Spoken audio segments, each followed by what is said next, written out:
नमस्कार, नेपाल टाइम्स ट्रेडिङमा हार्दिक स्वागत छ।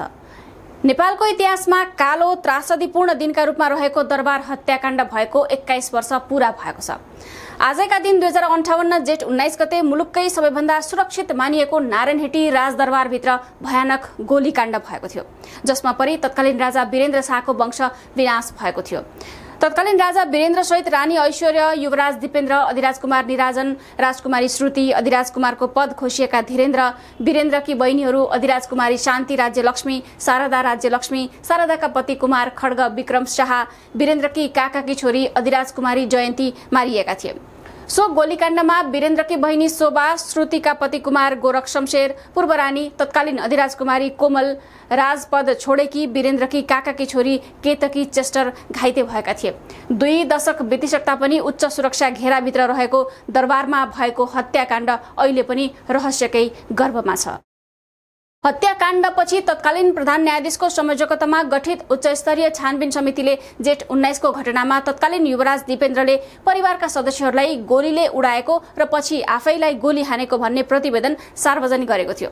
तत्कालीन राजा ज्ञानेन्द्रले सर्वोच्च अदालतका प्रधान न्यायाधीश केशव प्रसाद उपाध्याय र सभामुख तारानाथ राणाभाट र विपक्षी दलका नेता माधव कुमार नेपाल रहेको उच्चस्तरीय छानबिन समिति बनाएका थिए। तर विपक्षी दलका नेता माधव कुमार नेपाल आयोगमा बसेनन्। 1 हप्तामा 2 सदस्य रहेको उच्चस्तरीय जाँचबुझ आयोगले युवराज दिपेन्द्रलाई घटनाको मुख्य अभियुक्त करार गरेर मदिरा र नाम नखुलेको कालो पदार्थ सेवन पश्चात उक्त जघन्य अपराध गरेको किटान गर्यो।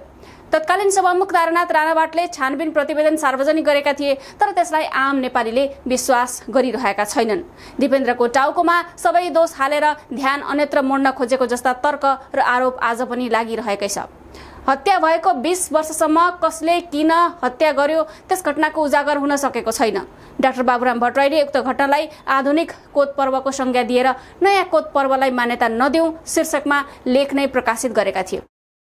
चीनिया प्राध्यापक वाङ चुङले नारायणहिटी घटनाका खलनायक भन्दै आफ्नो किताब नेपालको सुरक्षात्मक रणनीतिको पृष्ठ 19 मा अमेरिकी र भारतीय गुप्तचर संस्थाको हात रहेको भनेका छन्। कांग्रेस नेता चक्रप्रसाद बाँसतोलाले 2067 मा सोही कुराको खुलासा गरेका थिए। तत्कालीन शाही नेपाली सेनाको अक्षमता बारे पनि निकै आलोचना भएको थियो। आज पनि यसबारे प्रश्न उठिरहेकै छ। राजा वीरेन्द्र शालीन र परिवर्तनको आकांक्षालाई आत्मसात गर्ने प्रजातान्त्रिक चेत भएका राजा मानिन्थे। उनीले 5 विकास क्षेत्रको अवधारणा ल्याएका थिए। वीरेन्द्रले नेपाललाई शान्ति क्षेत्र मुलुकको घोषणा गर्न प्रस्ताव गरेका थिए। वीरेन्द्रले गाउँ फर्क अभियान चलाए, नेपाली उत्पादनलाई पहिलो प्राथमिकतामा राखेका थिए। उनी पछि कुनै पनि शासकले जनताको माया र साथ उनले जस्तो पाएको देखिँदैन। वीरेन्द्रको 30 वर्षे शासनकालमा कहिल्यै कर्फ्यू लागेन। 2046 को जनआन्दोलनमा 19औं दिनमा नै कम मानवीय क्षतिमा नै बहुदलीय प्रजातन्त्र बहाली भएको थियो, जबकि गणतन्त्र घोषणापछि गरिएको तराई मधेस आन्दोलनमा नै 53 जनाले ज्यान गुमाउनु परेको थियो। 2052 मा सुरु भएको माओवादी जनयुद्ध राजनैतिक रूपमा हल गर्नुपर्छ, सैनिक परिचालन समस्याको हल होइन भनेर तत्कालीन सरकारको सैनिक परिचालन गर्ने चाहनामा वीरेन्द्र असहयोगी बनेका थिए। तत्कालीन नेकपा एमालेका महासचिव मदन भण्डारीले समेत वीरेन्द्रको संवैधानिक राजतन्त्रको स्वीकारोक्तिलाई सहज मानेर जनताले दिएको मानव खाएर बस्ने राजतन्त्र कम्युनिस्ट पार्टीको लागि पनि स्वीकार्य भएको भनेका थिए। तत्कालीन प्रधानमन्त्री बीपी कोइरालाले राजा र मेरो घाँटी जोडिएको छ भन्नुले पनि वीरेन्द्रको प्रजातान्त्रिक छविको उजागर गरेको थियो। यसर्थ पनि राजा वीरेन्द्र सबैले मन पराएका राजा थिए भन्न सकिन्छ। उदार राजाको छवि बनाएका वीरेन्द्रको वंशनाश भएपछि नेपालमा राजतन्त्र धेरै समय टिक्न सकेन। राजा वीरेन्द्रपछि उनका माइला भाइ ज्ञानेन्द्र शाह राजगद्दीमा आसीन भए। प्रत्यक्ष शासन सत्ता हातमा लिएर ज्ञानेन्द्र तानाशाही बन्न खोज्दा उनी नेपालका अन्तिम शाहवंशीय राजा बन्न पुगे।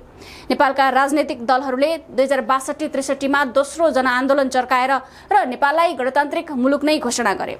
नारायणहिटी दरबार हत्याकाण्डको 7 वर्षपछि अर्थात् 2065 जेठ 15 गते मुलुकबाट राजतन्त्र समाप्ति र गणतन्त्र स्थापनाको घोषणा भयो। राजतन्त्र हटेर मुलुकमा गणतन्त्र स्थापना भइसकेपछि पनि तत्कालीन राजपरिवारको वंशनाश भएको जेठ 19 को नमिठो छाप अहिले पनि नेपालीको मनबाट मेटिएको छैन।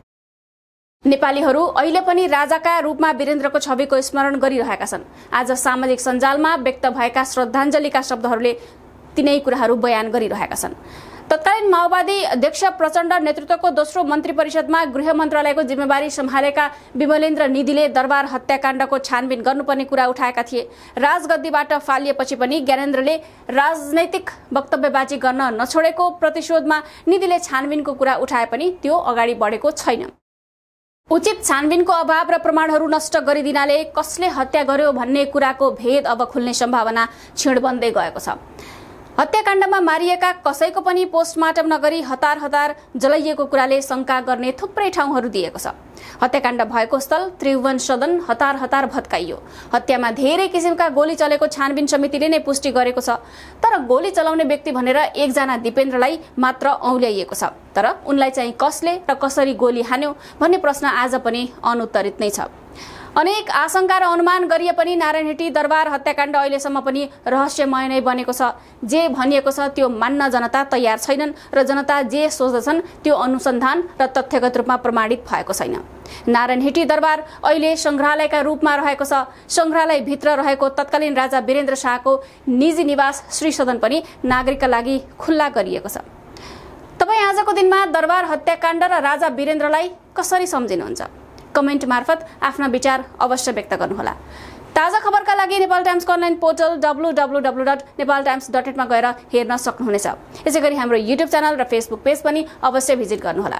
तपाईले गर्नुभएको लाइक, कमेन्ट, शेयर र सब्स्क्राइबका लागि धेरै धन्यवाद। नेपाल टाइम्स हेर्दै गर्नुहोला। नमस्कार।